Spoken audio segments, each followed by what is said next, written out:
everyone, James here with another episode of Worldbuilder. It's been a little while since my last upload, but hopefully today's tutorial will scratch that terrain building itch.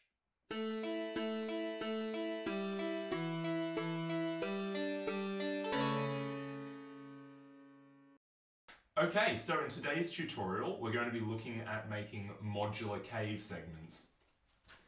These are designed to lock together into a number of different configurations so that you can make a varied dungeon or battle space in a matter of seconds just by rearranging a few simple pieces. So let's get into it.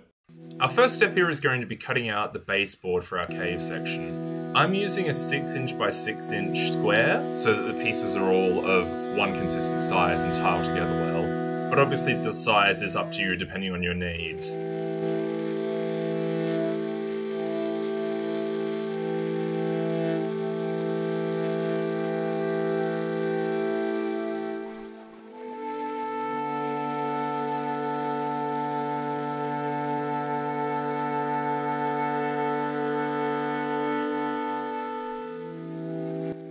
Next, I'm using a pen to score lines into the card. This step is optional, but since I'm planning on using these tiles to create dungeons for D&D, it's handy to have that size of grid cut into the tiles themselves. If you're planning on using these terrain pieces for something with free measuring movement like Warhammer, then you can go ahead and skip this step.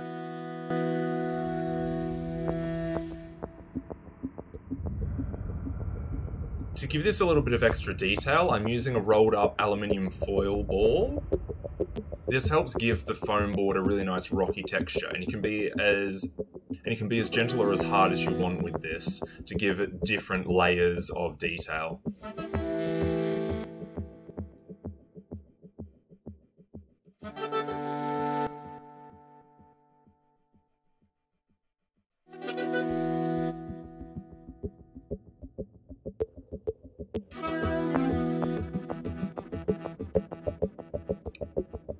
After rolling the foil, I'm going to use polyfiller to give a few raised sections. This will give the impression of a rock floor with uneven footing.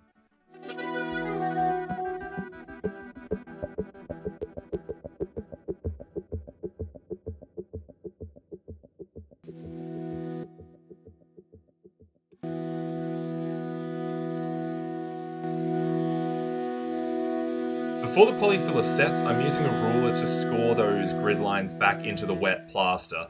Again, if you're foregoing the lines, then you can skip this step.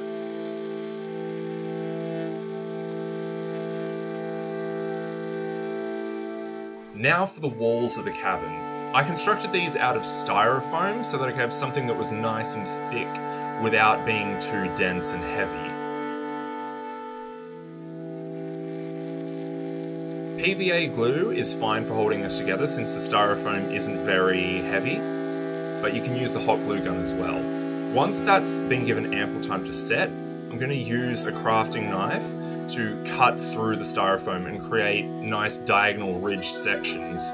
This gives it a bit more of a random and natural look, and also helps cut through several of the round balls that make up the styrofoam, which can look very telltale on the finished model if they haven't been changed in some way.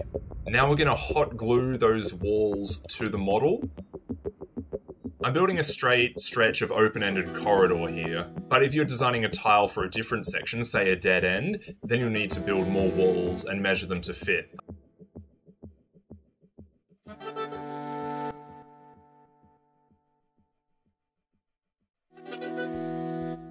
I'm also adding little end caps so that the tunnel flares out in a less artificial looking manner.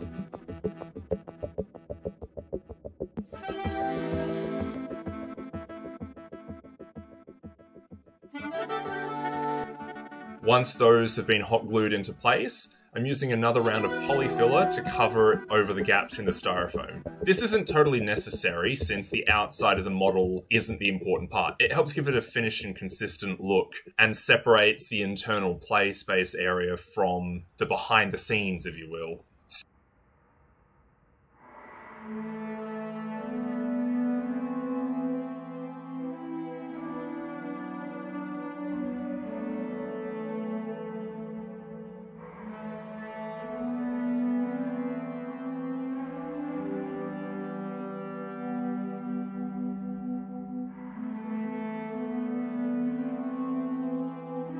Still sticking with the polyfiller, this time I'm using a slightly damp brush to paint over the gaps between the styrofoam and the plaster floor. A real cave doesn't have a clean 90-degree angle at the corner of the room, so this helps to cover some of those gaps up and give it a bit more of a natural look.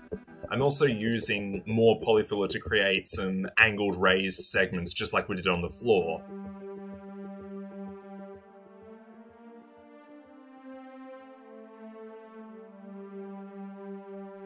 Once that polyfiller has had plenty of time to dry, it's time to start undercoating the model.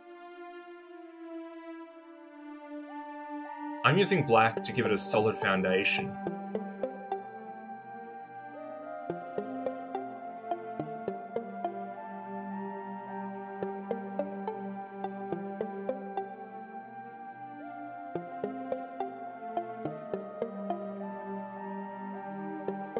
To make it look a bit more earthy and less like solid stone, my base coat is going to be a dark brown.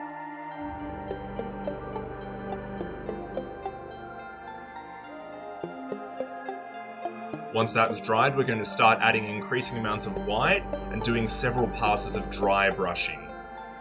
You can start with a fairly heavy hand to catch a lot of the textural details, and then as each of those layers dry, add a little bit more white to it until you're just catching the absolute highlights.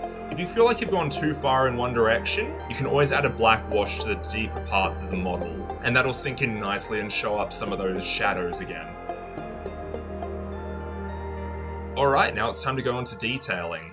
Now, it's perfectly okay to leave it as just a bare stone cavern, but I wanted to give a little bit of that subterranean life to it. I'm using some aquarium plants. These have a really nice vivid colour scheme that shows up the kind of strange alien life you might find in a deep cavern. After that, I'm using small pieces of scrap plastic, some of them actually from the same aquarium plant, to create little bits of fungi in the corners. I'm careful to stick these in crevices where there may have been gaps still remaining, to hide the crimes, if you will.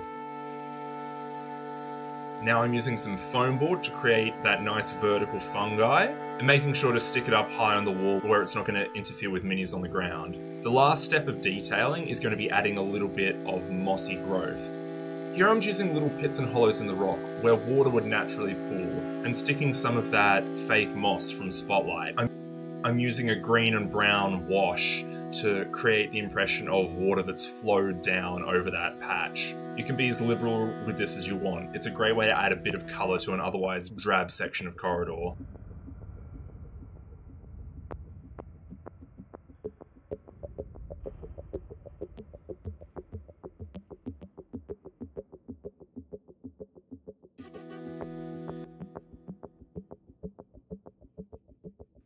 Okay, so here we have our finished cave segment. You can create tunnel sections of different dimensions, whether they're T-intersections, turned corners, or even dead ends. Because they're all on the same size base plate, they tile together really well to create a modular dungeon in literal seconds.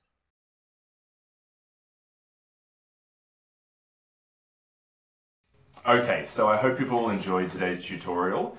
If you've got any suggestions about what kind of things you'd like to see me make next, then please feel free to put them in the comments down below.